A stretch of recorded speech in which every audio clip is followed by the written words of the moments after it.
Zar the Bone Renderer and the Tale of the Chocolate Chip Cookie Shar. The Bone Renderer had stalked prey across 17 star systems, left entire civilizations trembling at the mere whisper of his name, and once made a rebellion deathworm cry just by looking at it funny. So naturally, when the Vortex High Command assigned him to some backwater human colony called New Eden, he was a little insulted. Huh?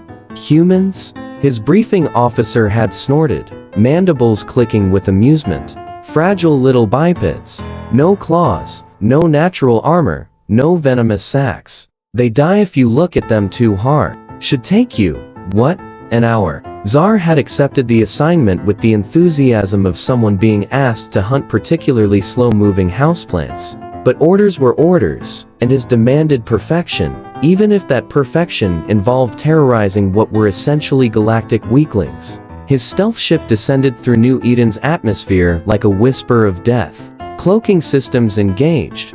Weapon arrays prime. Below him sprawled a pathetically peaceful farming village, complete with white picket fences and flower gardens. The humans had built their little settlement in a valley surrounded by rolling green hills that would make excellent hunting grounds. How considerate of them. Zar activated his prey scanner, watching thermal signatures scatter as his ship's shadow passed overhead. Good. Fear was the appetizer to any proper hunt. His targeting system identified 43 humans of various sizes, all following predictable panic patterns. They were fleeing into their dwellings, probably to cower behind whatever primitive defenses they could muster. He landed his ship just outside the village perimeter with enough force to rattle windows and set off car alarms. The dramatic entrance was important. Psychological warfare always precedes the physical kind. Zar emerged from his cockpit in full battle armor, his 7FT frame bristling with weapons that could level city blocks. His helmet's optical array glowed menacingly red as he surveyed his hunting ground. This was going to be almost disappointingly easy. The village square was empty except for a few abandoned market stalls and one overturned bicycle. Perfect hunting conditions. Zar activated his vocal intimidating settlement protocols, his voice booming across the village with enough bass to crack foundations. Humans of New Eden, I am Zar, the Bone Renderer, ex-predator of the Vortex Empire. Your fear feeds my strength. Your terror sustains. Oh, wow. Are you a robot? Zar's dramatic monologue died in his throat. His helmet's audio receptors swiveled toward the source of the interruption, and his prey scanner immediately locked onto a small thermal signature that had apparently materialized from nowhere. Standing about 20 feet away, completely unbothered by 7 feet of armored death machine, was the smallest human Zar had ever seen. The human cub couldn't have been more than 3 feet tall, with bright yellow hair and eyes the color of Earth's sky. It was wearing what appeared to be pajamas covered in cartoon spaceships, and it was staring at Zar with the kind of wide-eyed fascination usually reserved for particularly interesting insects. Are you a robot? The tiny human repeated, taking a step closer. Because if you are, that's really cool. My name's Tommy Hendris. What's your name, Mr. Robots? Zar's threat assessment systems were having what could generously be called a complete nervous breakdown. Every sensor was screaming contradictory information. Threat level, 0. Fear response, non-existent. Prey behavior, absolutely baffling. I am not a robot, Zar managed, his vocal intimidating protocols automatically downshifting to something less likely to burst the small human's eardrums. I am Zar, the Bone Renderer, and you should be running in terror. Tommy tilted his head like a curious puppy. Why would I run? You seem nice. I like your glowing eyes. They're all red and sparkly. Are they like Christmas lights? This was not in any of the hunting manuals. Zar had faced down Klaxian warriors who fired acid from their tear ducts, but somehow this miniature human was more confusing than anything he'd ever encountered. His targeting computer kept trying to lock onto Tommy, then immediately disengaging because the threat level remained stubbornly at 0. Tommy Hendris. A new voice called from one of the nearby houses. What did I tell you about wandering outside during alien invasions? A female human emerged from a blue house with white shutters, looking remarkably calm for someone whose offspring was currently chatting with the galactic apex predator. She had the same yellow hair as the small one, tied back in what humans called a ponytail, and she was wearing gardening gloves. "Sorry, Mom," Tommy called back, not taking his eyes off Zar. "But look, there's a really cool robot man in our yard." The female human, perhaps Tommy's mother, walked over with the casual stride of someone approaching a neighbor's friendly dog rather than an armored killing machine. She stopped next to Tommy and looked Zar up and down with the clinical assessment of a scientist. "Alina Hendris," she said, extending a dirt-smudged hand. "Xenobotanist, and you are." Zar stared at the offered appendage. In 17 star systems, no prey had ever introduced themselves before he killed them. It seemed almost rude not to respond. "Zar," he said slowly. "The Bone Renderer. Nice to meet you, Zar. That's quite a title. Very dramatic." She frowned. "Tommy, honey, stop trying to touch the nice alien's weapons." Zar looked down to discover that Tommy had somehow moved within arm's reach, and was indeed reaching for his plasma rifle with the confident curiosity of a child investigating a new toy. "These aren't toys," Zar said, though he made no move to stop the small human. His threat assessment systems had apparently given up entirely, and were now just playing soft jazz. "They are instruments of destruction." "Wow," Tommy breathed, his small hand hovering just above the weapon's power core. "Do they make pretty lights when they go boom?" Yes. Very pretty lights." He paused. "Usually the last thing my prey sees." "Can I see, please?" "I promise, I'll stand way back." Alina Hendris sighed the way parents do when their children ask for a pony for the 15th time. "Tommy, we've talked about this." "No, asking visiting aliens to demonstrate their weapons before dinner. It's rude." Zar's vocal processors made a sound that was either a laugh or a system malfunction. He honestly couldn't tell anymore. "Oh," Tommy suddenly exclaimed, his face lighting up like a miniature star. "I almost forgot. Mom made cookies this morning. Do you want some, Mr. Zar? They're chocolate chips, and Mom makes the best cookies in the whole galaxy." Before Zar could process this offer, Tommy had already sprinted back toward the house with the boundless energy that seemed to be standard equipment for human offspring. Elena watched him go with the resignation of someone whose child regularly invited strange creatures home for snacks. "I should probably warn you," she said conversationally. "Tommy's in his adopt every stray that wanders into the yard phase. Last month, it was a 3-legged cat. The month before, a family of raccoons. You're definitely his most exotic find yet." Zar's tactical analysis subroutines were running in circles. "Are you not concerned that I could vaporize your offspring with a thought?" Elena considered this with the same seriousness she might give to a weather forecast. "Could you?" "Yes, quite easily. But are you going to?" Zar opened his mouth to deliver a suitably menacing response, then realized he didn't actually have one. The honest answer was no. He probably wasn't going to vaporize the small human. The small human was far too interesting, and vaporizing interesting things before you understood them was generally poor scientific method. "I am still deciding," he said finally. "Fair enough. Take your time." Tommy burst back out of the house, carrying a plate that was approximately half his size, loaded with what appeared to be small brown discs studded with darker fragments. The aroma that wafted from the plate triggered scent receptors in Zar's helmet that he didn't even know he had. "Here," Tommy announced, holding the plate up toward Zar's towering form. "Try one, but be careful. They're still warm." Zar stared down at the offered food. In all his years of hunting, no prey had ever offered to feed him. It was such a fundamental violation of predator-prey dynamics that his brain was having trouble categorizing it. His helmet's chemical analyzers were going crazy, detecting complex carbohydrates, processed sugars, and something called vanilla extract.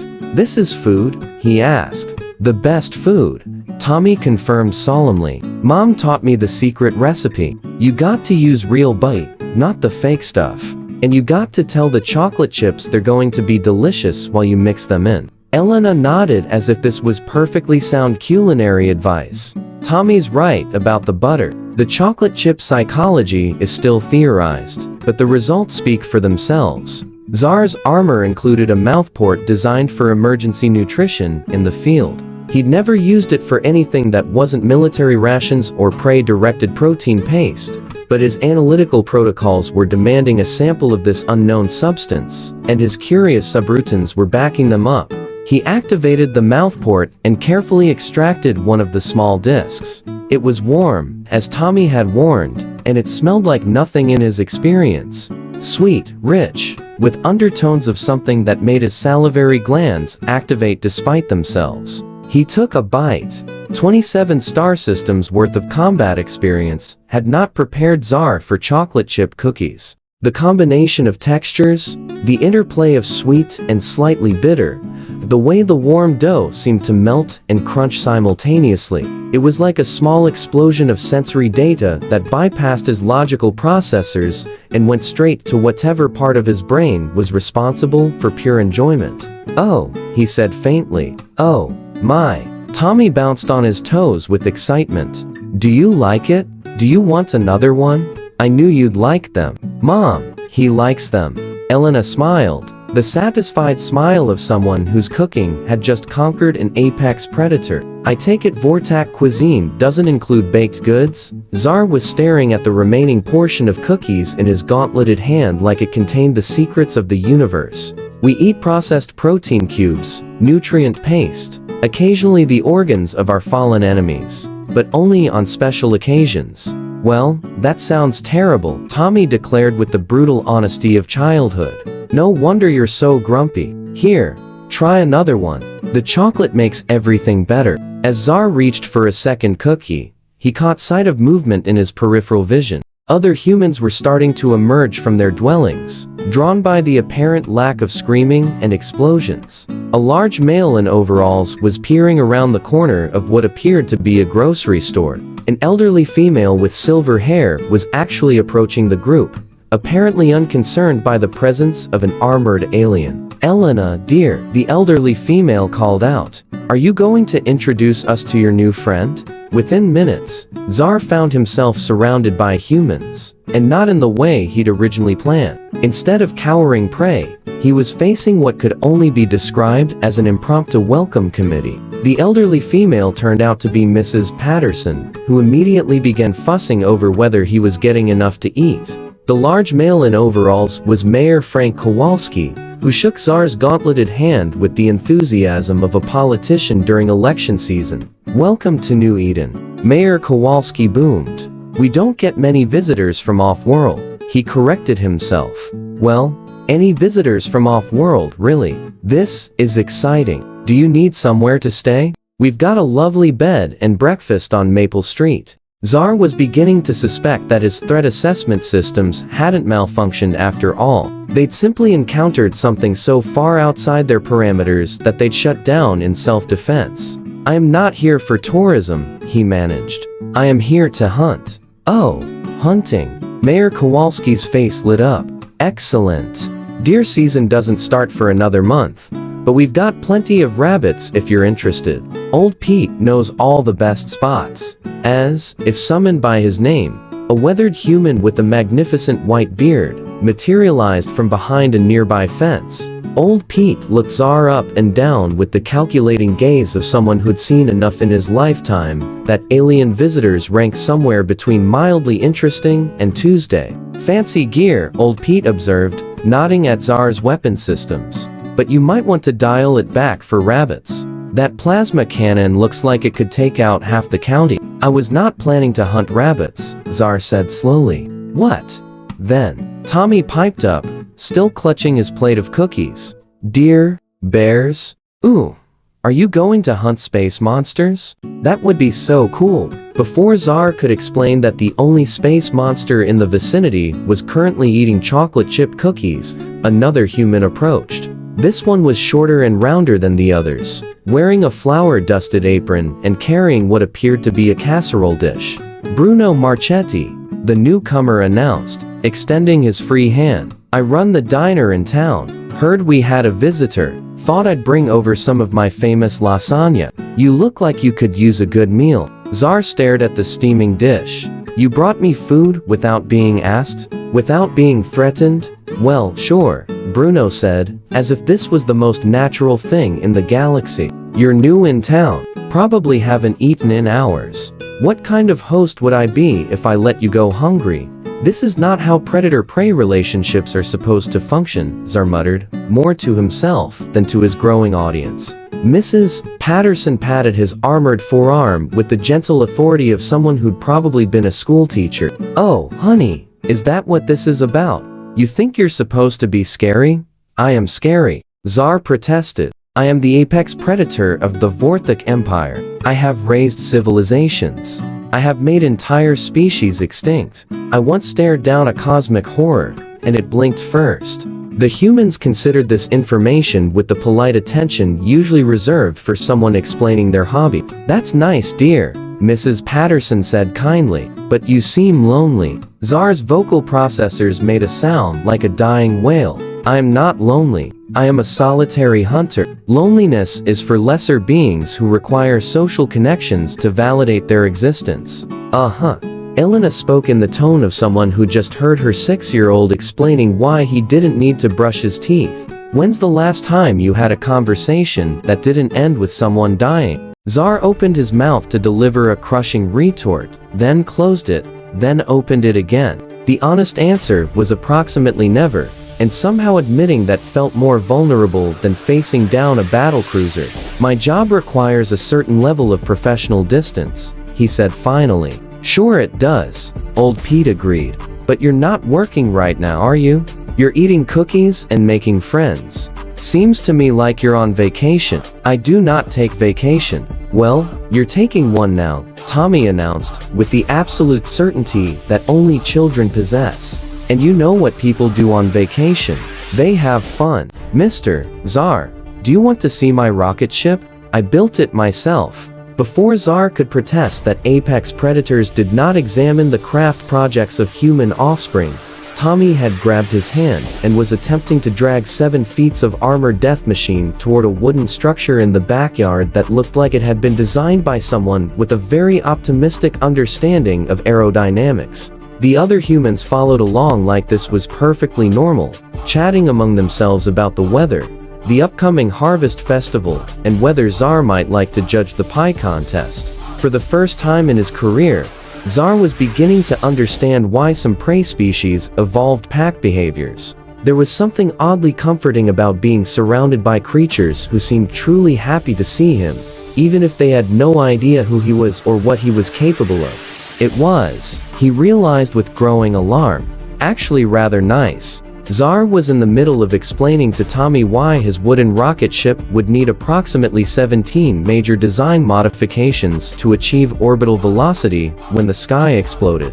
Well, not literally exploded, but 3 Vortex battle cruisers dropped out of hyperspace directly overhead certainly gave that impression. The thunderous boom of their arrival rattled windows, set off car alarms, and sent every bird in a 5-mile radius fleeing for their lives. The humans of New Eden looked up with the mild interest of people observing an unexpected weather phenomenon. Tommy pointed excitedly at the massive ships hovering above them like mechanical storm clouds. More robots. He squealed with delight. Are those your friends, Mr. Zar? Zar's threat assessment systems, which had been enjoying a pleasant vacation, suddenly snapped back to full alert. His combat protocols began running through worst-case scenarios at light speed, and every single one ended with his new friends being reduced to component atoms. Get inside, he said urgently, his voice taking on an edge that hadn't been there since his arrival. All of you, get inside right now. But before anyone could move, the lead battle cruiser opened its landing plane, and a figure descended on anti-gravity thrusters with all the subtle grace of a falling meteor. War Marshal Thrix hit the ground hard enough to crack the pavement, his massive form making Zar look like a lightweight. Where Zar's armor was sleek and predatory, Thrix's was a brutalist masterpiece of spikes, weapon mounts, and intimidating accessories. His helmet were the scars of 100 battles, and his optical array glowed with the cold fury of someone who'd come to clean up a mess. Zar, the bone renderer. Thrix's voice boomed across the village square with enough volume to rattle teeth. Report your status. Why does this settlement still exist? The humans clustered around Zar like he was their personal protector, rather than the thing they should be protected from. Tommy, apparently operating under the assumption that more alien visitors meant more friends, waved enthusiastically at the war marshal. "Hi there," Tommy called out. "I'm Tommy. Do you want some cookies too? We have lots." Fritz's optical array swiveled toward the small human with the mechanical precision of a targeting computer. His vocal processors made a sound like grinding metal. "What is that?" "That's Tommy," Zar said, stepping slightly in front of the boy. It's complicated." "Complicated?" Fritz's voice dropped to a growl that could strip paint. "Zar, you were assigned to eliminate this settlement 12 hours ago. Instead, I find you." He paused, his sensors taking in the scene before him. "Are you wearing some kind of colorful restraint device?" Zar looked down at his wrist where Tommy's friendship bracelet, made from rainbow yarn and plastic beads, stood out against his black armor like a neon sign. "It's a friendship bracelet. Tommy made it for me." "A friendship bracelet?" "Yes. And you're wearing it?" It seemed rude not to. Fritz's optical array dimmed, then brightened, then dimmed again, as if his brain was trying to reboot. "Zar, have you suffered a head injury? Been exposed to mind-altering substances? Contracted some form of human parasite?" "Nothing like that," Elena Hendris said helpfully, stepping forward with the same calm she'd shown when meeting Zar. "He's just been having a nice time." She offered her hand. "I'm Elena, by the way. Would you like some iced tea? You look overheated." Frick stared at her for a long moment, his targeting systems trying and failing to classify a threat that offered refreshments. "You're offering me iced tea? Sweet or unsweet? We have both." Frick's vocal processors made a sound like a computer trying to divide by zero. "I am War Marshal Fricks of the Vortex Empire. I have conquered 12 star systems. I once used a moon as ammunition." "That's impressive," Mayor Kowalski said admiringly. "Expensive though. Moons can't be cheap to replace." "We don't replace them," Frick said automatically. "We just conquer systems with more moons." "Ah, practical. I like that." In a leader, more Vortex warriors were descending from the battle cruisers now, landing in formation around the village square. Each one was a masterpiece of military engineering, armed to the teeth and radiating menace. The humans watched their arrival with the same polite interest they might show for a parade. Mrs. Patterson emerged from her house carrying what appeared to be a casserole dish large enough to feed a small army. "Oh, good. More visitors. I hope you boys are hungry. I've got tuna noodle casserole, green bean casserole, and that nice cornbread everyone likes." One of the Vortex warriors, a hulking brute whose armor bore the insignia of a demolitions expert, stared at the offered food with the expression of someone whose worldview was actively collapsing. "Is that nourishment?" he asked hesitantly. "The best kind," Mrs. Patterson confirmed. "Made with love and entirely too much butter. Here, take a plate." The demolitions expert looked to Thrix for orders. Thrix looked to Zar for an explanation. Zar looked at Tommy, who was now attempting to show the newest arrivals his rocket ship, with the enthusiasm of a tour guide. "And this is the engine compartment," Tommy explained to a Vortex shock trooper. "It doesn't actually work yet, but Mom says if I study really hard in school, maybe someday, and build a real one that goes to space." The shock trooper knelt down to examine Tommy's craft with the serious attention of a professional reviewing technical specifications. "The thrust-to-weight ratio is problematic," he observed, "but the basic design principles are sound. Have you considered switching to a liquid fuel system?" "What's liquid fuel?" Tommy asked, his eyes lighting up with the joy of learning something new. Frix's optical array began flashing rapidly, a sure sign that his cognitive processors were overloading. "Zar," he said slowly, "why is Operative Crix giving engineering advice to a human larva?" "His name is Tommy," Zar corrected, "and Crix is good with technical systems. Tommy's curious about propulsion mechanics. This is not how conquests work," Thrix said, his voice taking on a note of desperate confusion. "There should be screaming, terror, begging for mercy. Instead, there's casserole. Really good casserole," Bruno added, appearing at Thrix's elbow with a steaming plate. "Try the green bean. It's got those little fried onions on top." Thrix accepted the plate with the mechanical movements of someone operating on autopilot. He took a bite, chewed thoughtfully, and then made a sound that was definitely not in the Vortex military manual. "This is surprisingly adequate," he admitted. 6 months later, Zar was having what could generously be called an identity crisis, and what he privately thought of as the best time of his life. He stood in the middle of New Eden's main street, wearing his full combat armor accessorized with no fewer than 7 friendship bracelets, a hand-painted ceramic mug that read "Galaxy's Best Pest Control Officer," and a name tag that Tommy had made for him using construction paper and glitter. Lots of glitter. The name tag was supposed to say Zar, but looked more like Stur, because 6-year-old handwriting was apparently another thing the Vortex Empire hadn't prepared him for. His current assignment was mediating a dispute between Mrs. Patterson's prize-winning roses and what appeared to be an infestation of Rigelian thorn slugs. The slugs, as it turned out, were actually quite reasonable once you explained to them that eating someone's garden was considered rude by local customs. Most of them had agreed to relocate to the forest preserve in exchange for a steady supply of compost scraps from Bruno's diner. "Mr. Zar," Tommy's voice called from across the street. "Come see what we learned in school today." Zar turned to find Tommy racing towards him with the boundless energy that had become a familiar and oddly comforting constant in his life. Behind Tommy came a group of other human offspring, all of whom had apparently decided that having a reformed galactic apex predator as a part-time babysitter was the most normal thing in the world. "We learned about space," announced a small female human named Lucy, who had appointed herself Tommy's co-conspirator in most of their adventures. "And Miss Jennifer said you probably know a lot about space, because you're from space." "That is technically accurate," Zar confirmed, kneeling down to their eye level. It was a habit he developed after realizing that towering over small humans made conversations unnecessarily dramatic. "So, we were wondering," Tommy said, with the careful tone of someone approaching a serious negotiation. "Could you teach us about space stuff? Like really cool space stuff, please?" Before Zar could respond, a familiar voice boomed across the street. "Zar, the Bone Renderer, report for duty." War Marshal Thrix emerged from Bruno's diner, carrying a to-go container and wearing what appeared to be an apron that read, "Kiss the Cook," in cheerful yellow letters. His fearsome armor was dusted with what looked suspiciously like flour, and his optical array had been dimmed to a pleasant amber glow instead of the usual intimidating red. "Thrix," Zar acknowledged, standing up. "How's the bread coming along?"